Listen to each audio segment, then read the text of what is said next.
So today I'm doing a little short video on covering the awning for the trailer. And you can't see it too good here, but there is a pipe which I have split and put over the trailer awning. There you can see the end of it. And I left only one up just because I wanted a chance to show you how it's made. So that's the installed version. And here we are in the process of creating it. I cut a piece of the side of the pipe. This is drain pipe that you can get at Home Depot or your other fine building store. And I cut a 2 1/8 inch piece out. And once I had cut the first one, then it was just a simple matter of taking the strip that I'd cut. The first one I marked with a chalk line and snapped it, and then actually I only snapped one side, and then I took a 2x2 and went, well, actually I guess we're probably looking at 2 inches exactly, because I went about a 1/4 inch on the other side of it and drew my line. And I used about a 1 foot piece of 2x2 to do that. And it came out fairly straight. So now I'm using the piece that I cut out before. I've just got it laying down, and as you can see, I've got a line going on the side of it. And now I'll take this off, cut it with a saw, and put it back up. And why would you want to do this? Well, we have had a trailer awning that has been absolutely destroyed by the sun. And since probably 95 or 99% of the time, it's just sitting there getting sunlight on it. If you keep it covered, you're going to be much better off. So that's what we're doing. We're covering it up to avoid sun rot. So I'll show you the finished product in a moment. I'm going to go ahead and cut this. I don't think you need to be treated to the noise of the saw. Okay, so now I've finished cutting it, and you can see there's all sorts of shards on it. I actually measured the piece I cut out. Probably should have done that before I started the video. And it turned out to be varying between 1 1/8 or 1 1/2 and 1 9/16. Now, if you notice, now that I've cut it, the gap is actually 2 inches, not quite, 1 3/4. And that's because there's some tension in the pipe, and it will uncoil after you cut it. And you see all sort of little shards hanging on the edge there. I'm going to use my pocket knife, and I'm just going to scrape down the sides and remove those. And then on the end, I'm going to put some strings. I'm going to go back up front and see if I can show you those strings. Well, this isn't my first rodeo, as they say.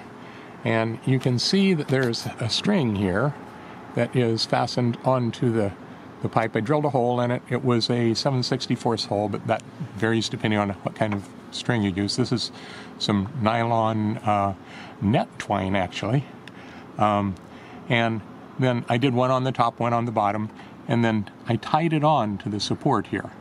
And the reason I did that is because one time I had another trailer that had this same kind of awning protection, and I got to the campsite and it was gone. I have no idea what happened to it.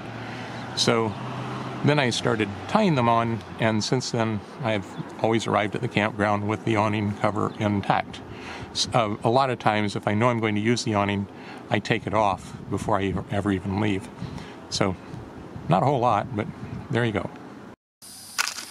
So I came to cut the wire, the line to tie it on with, and I realized you might be interested in seeing my method of dealing with the nylon line. I have a spool of nylon line that I use all the time, and so I just have an old stainless steel knife that was left over when we got new stainless, and I just heat it up nice and hot, and then I turn it around and simply cut my line. And if you're interested, that's 18 inches of line. I'll show you the rest later. So I've attached the lines. You can see I just stuck them through and did a simple overhand knot, and that's what I'm going to use to tie it on later. Also, you can see that the I've deburred it mostly. I just took my pocket knife and scraped it along. I just came along and scraped along, holding it at a 90-degree angle. And this isn't about pretty. Also, by the way, I was real sure to go inside, right parallel to the wall, because the whole idea is to make it so that the pipe can't cut the awning. They actually make knives out of plastic, and they can cut things, and I didn't want to be cutting up my awning with something that's supposed to protect it. So here was a little bit of a surprise. I went to put it up, and what I noticed is the pipe is longer than the awning. On my other trailer, I used 2 pieces of pipe, and the awning was exactly 20 feet long, and these are 10-foot pipes, so I didn't have to do any cutting. But you may have noticed that I set the end to where it went inside, or will go inside, of the connector that is actually molded in. The other pipe looks just like that. It's got a connector that is molded onto it. And so I extended the end of this to where it will fit inside that connector.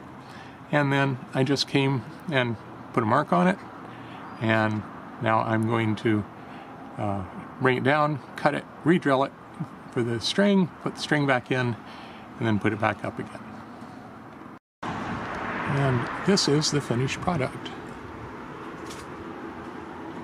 When I got to the middle, or to the joint, I was able to slide the back piece into that connector, so that worked really nicely. I was thinking for a while that maybe I should have cut the 2 pieces in half, but the back one is the one that needs to be manipulated most, so I'm really happier that it's now the short piece. And one of the things that's really cool about this is the pipe is very inexpensive. It's about $10 a length, and it's also really lightweight. A 10-foot length weighs maybe 6 pounds. And you notice also that I put the joint so that the wind is not going to go into the joint, it's going to go down the joint. That way there's less risk of the wind pulling the awning cover off. Alrighty, there you go. Cheap little idea. Hope it helps you.